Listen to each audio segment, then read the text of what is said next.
নমস্কার, সিএনএ স্বাগত। আমি মণিময় রয়েছে আপনাদের সঙ্গে। শুরু করছি আজকের দ্য বিগ স্টোরি।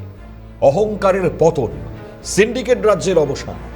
হ্যাঁ, একসময় যারা আইন আদালতকে বুড়ো আঙুল দেখিয়ে বলতেন যত বাধাই আসুক সভা হবে, আজ ক্ষমতা হারিয়ে তারাই বাংলার মুখ থেকে মুছে গেছে। ক্ষমতা বাঁচাতে অসুস্থ মার যে ইমোশনাল কার্ড খেলেছেন নেত্রী, বাংলা সচেতন মানুষ সেটিও প্রত্যাখ্যান করছে। পিসি ভাইবো প্রাইভেট লিমিটেড কোম্পানি আজ অতীত, বাংলা এখন সোনার বাংলার নতুন সূর্য। তৃণমূলের সেই পতন আর অহংকারের চূর্ণ বিচূর্ণ হওয়ার অবিশ্বাস্য গল্প নিয়েই আজ রাতের আমাদের এই বিশেষ অনুষ্ঠান। দেখুন, আজ কোনো রাগঢাক নয়, কোনো কূটনৈতিক ভাষা নয়, আজ বাংলার রাজনীতির সবচেয়ে বড় কঙ্কালটাকেই সিন্দুক থেকে বার করার দিন। আজ সেই অহংকারের অবসান ঘটানোর দিন, যা বছরের পর বছর ধরে কলকাতার রাজপথকে জিম্মি করে রেখেছে। আমরা পরিষ্কার জানতে চাই, ধর্মতলাকে স্তব্ধ করে সাধারণ মানুষের এই জীবনকে নরক বানিয়ে দেশের আইন আদালতকে বুড়ো আঙুল দেখানোর দিন কি অবশেষে শেষ হতে চলেছে? হ্যাঁ, একদা যে 21শে জুলাই ছিল ত্যাগের নাম, আজ 2026 সালে দাঁড়িয়ে সেই 21শে জুলাই কি শুধুই ইতিহাসের পাতায় একটা ব্যর্থ জেদের নাম হয়ে থেকে গেল নাকি? আজ বাংলার প্রতিটা অলিতে গলিতে, প্রতিটা চায়ের দোকানে, প্রতিটা শিক্ষিত মধ্যবিত্ত পরিবারে একটাই হাহাকার। যখন প্রকাশ্য দিবালোকে নবান্নের নাকের ডগায় দাঁড়িয়ে বাংলার হাজার হাজার যুবকের চাকরি চুরি হচ্ছিল, মেধার মরণ ঘটছিল, কোটি কোটি টাকায় শিক্ষা দপ্তর বিক্রি হয়ে যাচ্ছিল, তখন পিসির সেই তথাকথিত মারু কোথায় ঘুমিয়েছিল? আজ যখন চারপাশ থেকে তদন্তের জাল গুটিয়ে আসছে, যখন পাপের কলসি মাঝ রাস্তায় ভেঙে চৌচির হয়ে গিয়েছে, তখন সব হারিয়ে হঠাৎ করে এই সিম্প্যাথি কার্ড বা সহানুভূতির নাটক। তাই কি এতগুলো কথা যে বলছি, কেন বলতে হচ্ছে বলুন তো? কারণ মমতা বন্দ্যোপাধ্যায়, তার একটি টেলিফোন, তাও আবার কুণাল ঘোষ, সেই টেলিফোনে তিনি যে বার্তা দিচ্ছেন, সেই বার্তাই আজ শিরোনামে। তো চলুন একটু বার্তাটা শুনিয়ে রাখি আপনাদেরকে, আপনাদের উদ্দেশ্যে। যে সিম্প্যাথি গেম মা হঠাৎ করে বলছেন কেন, আর কি বা বললেন, শুনুন। বিশ্বাসঘাতকদের কোনো ক্ষমা নেই।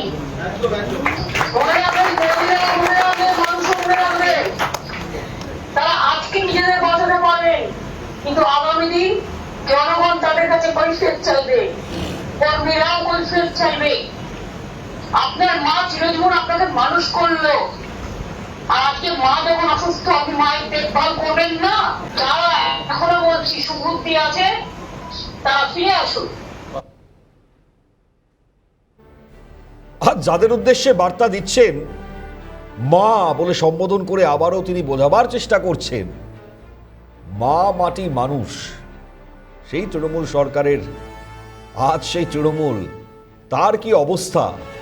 মা বলতে হচ্ছে আবারও। কাদের উদ্দেশ্যে বার্তা দিচ্ছেন? বিদ্রোহীদের উদ্দেশ্যে, ফিরে আসুন। সন্তান বলছেন তার দলের যারা আজ বিদ্রোহী, আজ তারা পাত্তাই দিচ্ছেন।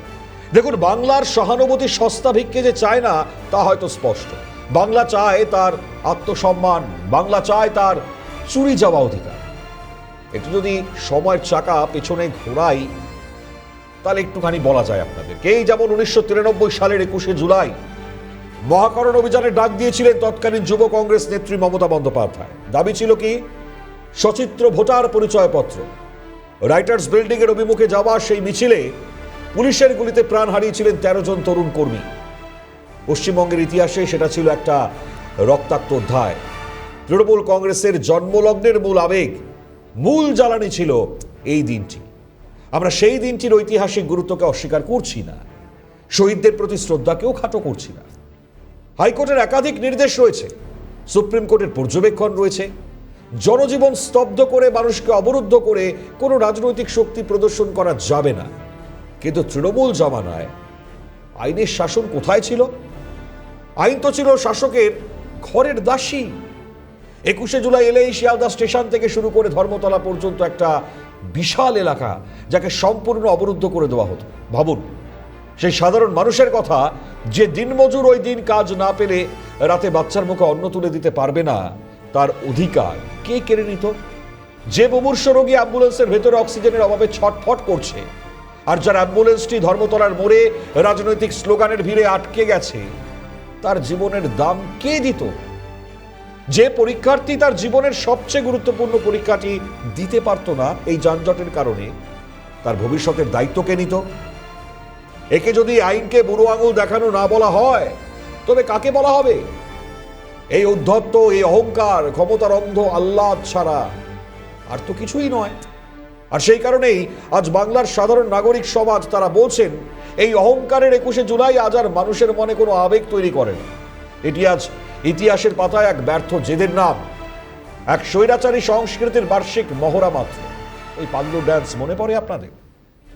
লেশমাত্র নেই, নামগন্ধটুকু নেই যারা বা যাদেরকে শহীদ হতে হয়েছিল সেই দিনের সেই জায়গাকে সামনে নিয়ে এসে তাদেরকে সম্মান জানানো, তা নিয়ে বারবার প্রশ্ন উঠেছে। এবার চলুন একটু প্রবেশ করা যাক বাংলার ইতিহাসের সবচেয়ে অন্ধকারতম অধ্যায়ের দিকে, যে অধ্যায়ের নাম নিয়োগ দুর্নীতি। যে দল মহামাটি মানুষ স্লোগান দিয়ে বাংলার মসনদে বসেছিল, তারা এই রাজ্যের যুব সমাজের মেরুদণ্ডটাই ভেঙে দিয়েছিল। অভিযোগ তাই। স্কুল সার্ভিস কমিশন বলুন, প্রাইমারি টেট বলুন, গ্রুপ সি, গ্রুপ ডি, কোনো জায়গা তো বাদ ছিল না। সর্বত্রই হয়েছে নাকি শুধু টাকা আর টাকা। মেধা তালিকাকে জুতোর নিচে পিষে ফেলে যোগ্য প্রার্থীদের ছুঁড়ে ফেলে দিয়ে সাদা খাতা জমা দেওয়া অযোগ্যদের চাকরি বিক্রি করা হয়েছে লক্ষ লক্ষ টাকায়, কোটি কোটি টাকার বিনিময় বলে অভিযোগ। আমরা তো দেখেছি কিভাবে মন্ত্রীর বান্ধবীর ফ্ল্যাট, সেইখান থেকে কোটি কোটি টাকার নোটের বান্ডিল উদ্ধার, যা শুনতে বা যা গুনতে ওই ব্যাংক থেকে বড় বড় মেশিন নিয়ে তারপর সারা রাত ধরে গোনা হয়েছিল সেই টাকা, তারপরেও হিসেব কুলোতে পারেনি। মনে পড়ে সেই দিন। তাই আমরা প্রত্যেকেই জানতে চাই, যখন কলকাতার রাজপথে খোলা আকাশের নিচে রোদ, জল, ঝড়, বৃষ্টি মাথায় নিয়ে বাংলার এই সেরা সেরা ছেলেমেয়েরা 500 দিন, 1000 দিন ধরে অনশন করেছিলেন, যখন যোগ্য শিক্ষকরা রাস্তায় বসে নিজেদের মাতৃত্বের অধিকার নিয়ে কাঁদছিলেন, তখন নবান্নের 14 তলায় বসে থাকা পিসির সেই মা এই রূপ কোথায় লুকিয়েছিল? কেন তখন এই অসহায় যুবকদের কান্না আপনার কান পর্যন্ত পৌঁছয়নি? কেন তখন আপনার প্রশাসন ওই আন্দোলনকারীদের ওপর মাঝ রাস্তায় দাঁড়িয়ে পুলিশ লেলিয়ে দিয়ে চ্যাংদোলা করে তুলে লকআপে পড়েছিল? তখন কি আপনি জানতেন না যে আপনার দলের নেতারা বাংলার যুবকদের ভবিষ্যৎ বিক্রি করে দিচ্ছে?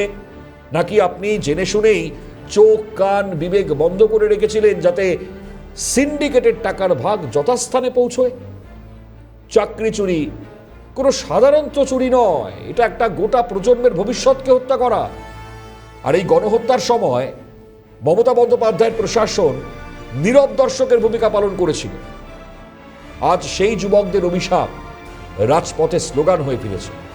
রাজনীতিতে একটা নিয়ম আছে, যখন আপনার কাছে কোনো যুক্তি থাকে না, যখন আপনার সমস্ত প্রশাসনিক ব্যর্থতা নগ্ন হয়ে সমাজের সামনে চলে আসে, যখন পিঠ একেবারে দেওয়ালে ঠেকে যায়, তখন একটাই শেষ চাল বাকি থাকে। কি বলুন তো সেই চাল বা তার নাম? হ্যাঁ, সহানুভূতি বা সিম্প্যাথি কার্ড। আর যখন কেন্দ্রীয় তদন্তকারী সংস্থাগুলোর হাত আপনার অন্দরমহল পর্যন্ত পৌঁছে যায়, যখন আপনার দলের একের পর এক বড় মাথা বীর পঙ্গুবেরা আজকে গরিবদের পেছনে বসে কয়দিন ডাল ভাত খাচ্ছে, তখন হঠাৎ করে আপনার মুখ থেকে আবার কান্নার সুর শোনা যায়। ক্ষমতায় থাকতে কখনো কি বলতেন আমাকে মারার চক্রান্ত হচ্ছে? আমরা তো শুনেছি। কখনো বলতেন বাঙালির আবেগে আঘাত করা হচ্ছে, আবার কখনো কেন্দ্রের বঞ্চনার ভাঙা রেকর্ড বাজিয়ে ভুক্তভোগী সমাজের এক করুণ আলেখ্য তৈরি করতেন। কিন্তু দিদি, কাগজের নৌকা দিয়ে কি দুর্নীতির এই আটলান্টিক মহাসাগর পার হওয়া যায়? যখন টাকার পাহাড় উদ্ধার হয়, সেটা কি কেন্দ্রের বঞ্চনা? যখন অযোগ্যদের চাকরি দিতে গিয়ে ওএমআর শিট কারচুপি করা হয়, সেটা কি বাঙালির আবেগ? নিজের দলের নেতাদের পাপের দায়, চুরির দায় আপনি আজ সহানুভূতির নাটক করে বাংলার মানুষের ঘাড়ে চাপিয়ে দিতে পারেন না। জনতার রায় ক্ষমতা হারিয়ে, সব হারিয়ে আজ যে সহানুভূতির তাস খেলছেন, এটা আসলে মানুষের চোখে ধুলো দেওয়ার এক মুড়িয়া এবং শেষ চেষ্টা।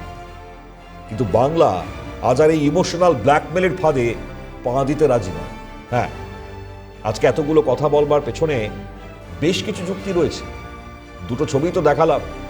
তার মধ্যে আরো গুরুত্ব রাখছে যারা দল ছাড়েননি অথচ বলছেন যে আমি তৃণমূল থেকে আলাদা হয়ে নতুন তৃণমূল গঠন করেছি, তারা আজকে কেউ পাত্তাই দিতে চাইছেন না। কি অভিষেক বন্দ্যোপাধ্যায় চিনি না, সময় নষ্ট করে লাভ নেই, ঋতব্রত বন্দ্যোপাধ্যায় বলছে কোনো পাত্তা দেওয়ার জায়গা নেই। আর এই জায়গা থেকেই ঋতব্রত বন্দ্যোপাধ্যায়ের নাম না নিয়ে আবার মমতা বন্দ্যোপাধ্যায়ের এক কটাক্ষ, সেটাও আবার না শোনালে না, সেটাও শুনুন আপনারা।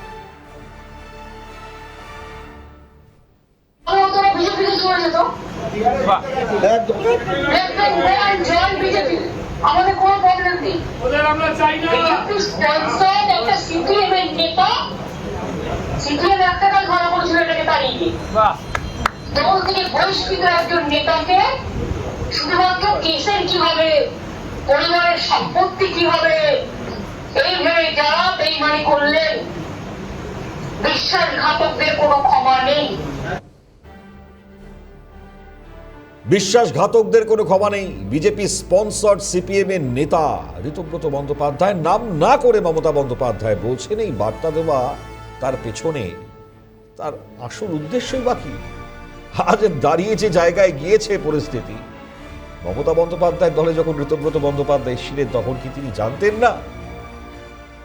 এই প্রশ্ন করছেন প্রত্যেকে যে ঋতব্রত বন্দ্যোপাধ্যায় বিধানসভায় দাঁড়িয়ে আমার দলের নেতা অভিষেক বন্দ্যোপাধ্যায় এবং শীর্ষে মমতা বন্দ্যোপাধ্যায়ের নাম করে যখন তার বক্তৃতা শুরু হতো, আজ ঠিক তার উল্টো সুর যখন শোনা যাচ্ছে ঋতব্রত বন্দ্যোপাধ্যায়ের মুখ থেকে বা এদের মুখ থেকে, যারা আজকে বিদ্রোহী তারা আজ কোন গল্প ভাবছেন সেটা তো আগামী সময় বলবে। কিন্তু এরই মধ্যে সংযোজন করছেন মমতা বন্দ্যোপাধ্যায়, কটাক্ষ পাল্টা কটাক্ষ, অর্থাৎ তৃণমূলের অন্দরের কোন্দল এই মুহূর্তে এক হাস্যকর জায়গা। হ্যাঁ দর্শক বন্ধু, আজ এটাই বাংলার দেওয়ালে দেওয়ালে লেখা সবচেয়ে বড় সত্য হয়তো, the Bengal reject sympathy game.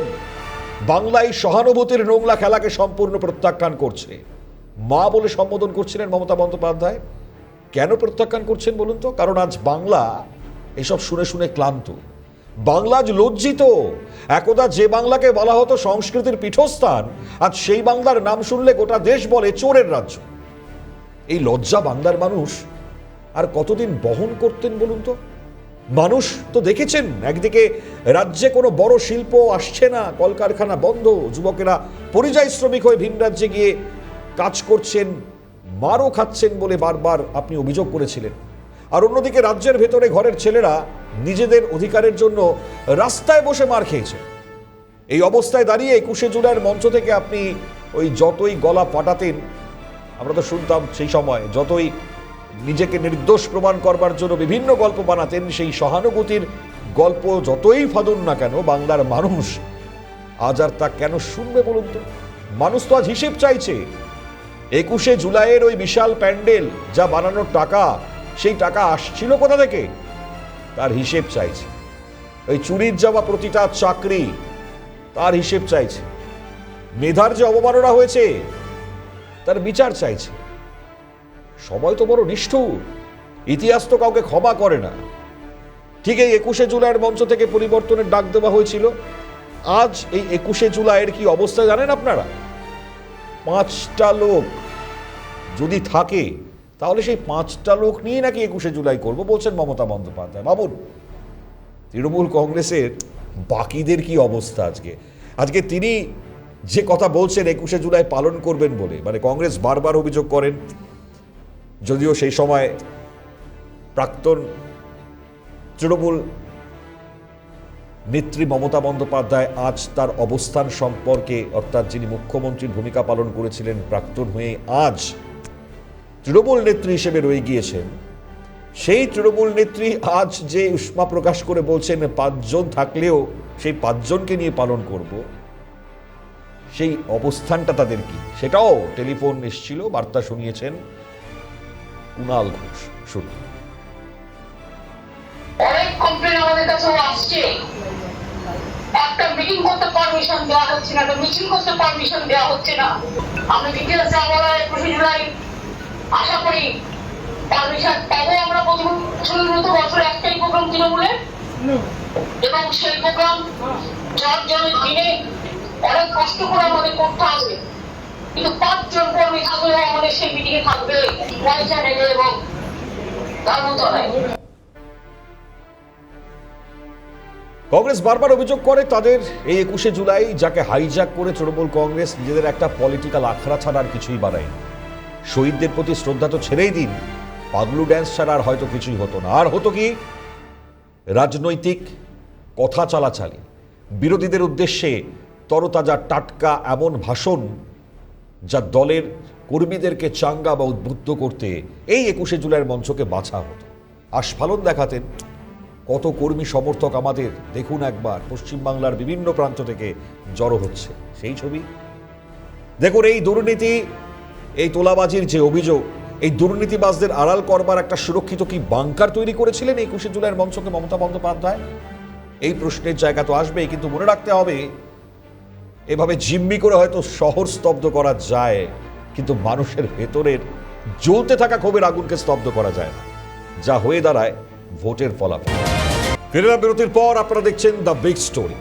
আর যেটা বলছিলাম সেই বলতে বলতেই এটা তো বলতেই হবে, আইনকে বুড়ো আঙুল দেখিয়ে ক্ষমতার দম্ভ নিয়ে চলার দিন কিন্তু শেষ। চাকরিহারা যুবকদের চোখের জল আর সাধারণ মানুষের যে তীব্র প্রত্যাখ্যান, তার সামনে দাঁড়িয়ে আজ কোনো সিম্প্যাথিক কাজই আর অবশিষ্ট নেই। অহংকারের পতন হয়েছে। 21শে জুলাই আজ সত্যি ইতিহাসের পাতায় এক ব্যর্থ জেদের নাম হয়ে অবলুপ্তির পথে। বাংলার জনতার রায় পরিষ্কার, কোনো নাটক নয়, কোনো সহানুভূতি নয়। এবার চাই শুধু সোজা হিসাব এবং কড়া বিচার। আমরা এই প্রসঙ্গে সাংসদ রাহুল সিনহা তার বক্তব্য পাচ্ছি, কি বলছেন তিনি 21শে জুলাইকে নিয়ে, শুনুন। জানে তো যেন পার্টি পার্টি নেমে এসছে, পার্টিতে আর কে কে আছে? না কোনো এমএলএ নেই, না কোনো এমপি নেই, না কোনো নেতৃত্ব নেই, সব নেতারা পদত্যাগ করে সরে চলে গেছে। অতএব জানে তো পার্টির বাইরে হবে কি? এই যে কদিন আগে আপনার হাতে হাত ধরে মিছিল করলো, সেই মিছিলে দোলা সেন আর একদিকে কুণাল ঘোষ। দোলা সেন সিপিএম এর আর কুণাল ঘোষ হচ্ছে যে বলেছিল ডাকাত রানী মমতা ব্যানার্জি। আর একটা নেতাকেও দেখা গেল না, একটা নেত্রীকেও দেখা গেল না। অতএব তৃণমূলের নেতা নেত্রী কোথায়? যারা তৃণমূলটা গড়েছিল মমতা ব্যানার্জির সাথে, তারা কোথায়? তারা সব ছেড়ে চলে গেছে। সেই কারণে 50টা লোককে নিয়ে হাতে হাত ধরে হাঁটতে হয়েছিল। অতএব সেই পরিণতিটা উনি বুঝে গেছেন। যা যা চেষ্টা করলেও তেমন কিছু করে উঠতে পারবেন না, কারণ এই রাজ্যে এখন সবচেয়ে ছোট পলিটিক্যাল পার্টি যদি কেউ হয়ে থাকে তার নাম মমতা ব্যানার্জি। সেই পার্টিটার নামটা কি আমি জানি না, তার কারণ এখন তো আসল তৃণমূলের দাবিদার, তারা তো জোরদার ভাবে আসল তৃণমূলের জন্য দাবি জানাচ্ছে, সংখ্যাও তাদের কাছে আছে। অর্থাৎ এখনো পর্যন্ত নেত্রী মমতা বন্দ্যোপাধ্যায় বলছেন যে তিনি আসল, মানে তিনিই তো নেত্রী। দল তৃণমূল কংগ্রেস যাকে তৈরি করেছিলেন, সেই তৃণমূল কংগ্রেসের এখনো পর্যন্ত চেয়ারপারসন মমতা বন্দ্যোপাধ্যায়। কিন্তু এরই মধ্যে হিসেব নিকেশ একেবারে উল্টে গড়বড় হয়ে গিয়েছে। মানুষ বুঝতে পারছেন আসল আর নকল। ঋতব্রত ব্যানার্জিরা তারা দাবি করছেন, কারণ তারা অলরেডি বৈঠক পর্যন্ত করে ফেলছেন। তাদের পাশে তো কাদের কাদের দেখছি, ফিরহাদ হাকিম মারাত্মক, যিনি মমতা বন্দ্যোপাধ্যায়ের সঙ্গী সর্বত্র সময়। প্রচারও দেখিয়েছিলেন মমতা বন্দ্যোপাধ্যায়ের ভবানীপুরে টানা প্রচার করেছিলেন সেই ফিরহাদ হাকিম ঋতব্রত ব্যানার্জির পাশে। তাহলে পরে মমতা বন্দ্যোপাধ্যায় দাবি যে করছেন, এই দাবি করার কোনো অর্থ কি রয়েছে? তৃণমূল কংগ্রেসের অন্দরের অবস্থাতে এখনো যদি বা যারা বা ইনফ্যাক্ট তো মা বলেই দিয়েছেন মমতা বন্দ্যোপাধ্যায়, এই মা আর কি খাচ্ছে দল তৃণমূল কংগ্রেসের অন্দরেই? প্রশ্ন তো উঠছেই, প্রশ্ন তো উঠবেই। তো খুব স্বাভাবিকভাবে বিধায়ক তরুণজ্যোতি তিওয়ারি তিনি কি বলছেন এ প্রসঙ্গে, এই সিম্প্যাথি কার্ড প্রসঙ্গে। তৃণমূল দলটা কিভাবে তৈরি হয়েছিল? কংগ্রেস থেকে ভেঙে। আজ যদি তৃণমূল ভাঙে, এদের অভ্যন্তরীণ ঝামেলা, কাটমানির ইস্যু, টাকা কোথায় যাবে তার ইস্যু, কে কত বড় চোর কোন দিকে থাকবে, ছোট চোর কোন দিকে যাবে, এটা তাদের ইস্যু। আমার বিশেষ কোনো মন্তব্য নেই। কিন্তু ইস্যু এটা হলো, মানে একটা দল নির্বাচনে হারতে পারে। আমরা অনেকবার হেরেছি। আগের বার আমাদের 77 জন বিধায়ক ছিল, তারপর সেখান থেকে পোচিং চলেছে, সংখ্যা কমেছে, আমরা লড়াইয়ের মাঠ ছেড়ে পালাইনি। এরা এত মানে ফার্স্ট টাইম এতদিন পর ক্ষমতা আসলো, 15 বছর ক্ষমতা থাকলো, হেরে কি হাওয়া হয়ে গেল? একটা অদ্ভুত ব্যাপার। আর মায়ের কথা বলছেন উনি, কার মা কার বেশি? চোরের মা, চোরের বেশি। তো উনিও একই। ডিফারেন্ট কিছু নেই।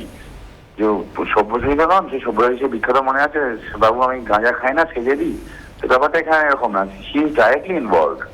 প্রাইমারি নিয়োগ দুর্নীতিতে তার মানে যখন মানে ভাইয়ের মেয়ের নাম আছে বোঝা যাচ্ছে ইনভলভ, তার ছবি বিক্রি হতো 1,86,00,000 টাকায়, ছবিগুলো কেনা বিক্রি করতো সেটা ইনভলভ, সাথে গোয়েঙ্কারের সাথে তার সম্পর্ক সবাই জানে। তো বেসিক্যালি চুরিটা তিনি ডাইরেক্টলি করেছেন, তিনিও চুরি করেছেন, তার সাথে লোকজনও চুরি করেছেন। তার মা অসুস্থ কি অসুস্থ জানি না, পশ্চিমবঙ্গ লোকটা সেরে উঠেছে নির্বাচনের পরে এটুকু বলতে। পশ্চিমবঙ্গের সেই পুরনো সহানুভূতি যাকে কুড়িয়ে নিয়ে আদায় করে নিয়ে জনগণের রায়কে মা মাটি মানুষের সরকার তৈরি করেছিলেন মমতা বন্দ্যোপাধ্যায়। মা মাটি মানুষের আজ সামগ্রিক এই তিনটে মিনিংফুল ওয়ার্ড তা চুরি হয়ে গিয়েছে।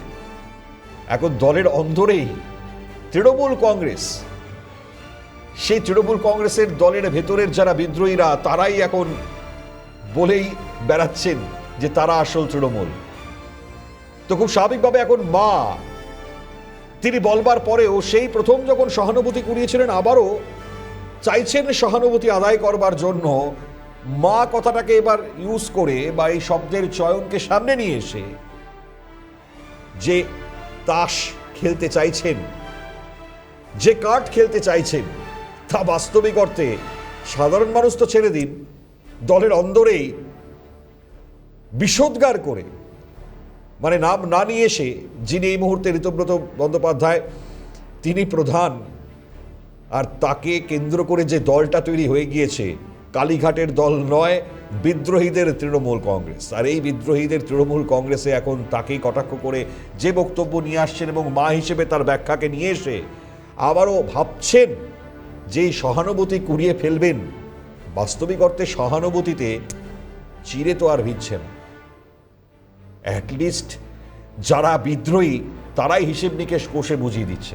তো এখন অবশ্যই দেখবার এই তৃণমূল কংগ্রেসের অন্দরের যে আদপে যে চেহারা সেটা কোন জায়গায় জাগবে।